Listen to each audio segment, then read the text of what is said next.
What is going on? My name is Josh Decker. If you haven't seen any of my stuff before, listen, I put in the description for this video, I'm curious, do you know what it is that you really want, right? And I put that the answer may surprise you. And this is something that my wife and I have kind of been digging in and learning over the last several weeks, and really kind of as we are breaking into 2019 now, something that we're really focused on in our own life.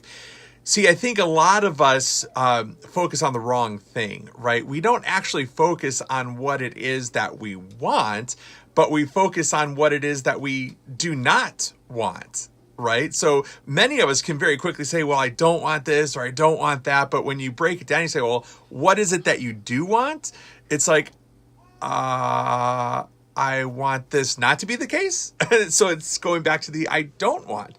And so as you think about 2019 and where you're going and what it is that you're going to achieve, really put the thought into what it is that you want and leave the stuff that you don't want alone. And here's the reason why. If you've ever read the book, The Law of Attraction by Napoleon Hill, or The Secret by Rhonda Byrne, I believe, or Burns, one of the things that comes out that I've, really been reflecting on, going, that really is true. And psychology actually supports it through a theory called self-fulfilling prophecy. It really says this: whatever you focus your thoughts on, that's going to end up happening, right? And unfortunately, that law doesn't understand or doesn't work with negation, right? So when you say, well, I don't want this, all it hears is the this, part. And when I say all it hears, it's not anything mysterious or anything like that. It's really just how your brain works. What you focus your mind on is more of what you're going to get. Hey, Wendy.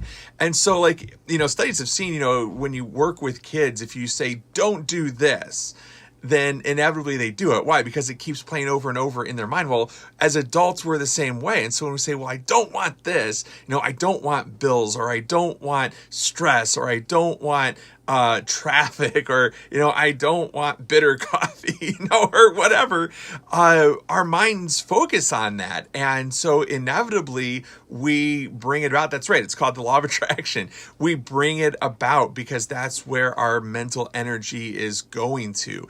And so, as you get into 2019, man, just really take the time and think about it. I was with my wife earlier today, and we had an interaction that I really didn't care for. And normally in the past, we would go and I would say, well, I don't want to keep doing this kind of interaction in the future. And really kind of focusing on that, I paused and I told her, I said, I'm really trying to choose my words carefully. And so here's what I want. And I described for her what I want for our relationship and how we communicate and how we work together. And so, and that I found to actually be really tough, because it's really easy. We experience something and we go, well, I don't want that anymore. But you got to reverse it. You got to think, well, if this is what I don't want, what is it that I do want? And then really train your mind on what it is that you do want. Okay. So, yep. Law of attraction. That's the key to it. So, that's my challenge for you as you get into 2019. Hope that maybe challenged you a little bit, and maybe, tweak the way that you think. Join me. I'll be back tomorrow. We'll keep talking through, getting a strong start on 2019. Hope you have a great one. We'll see you.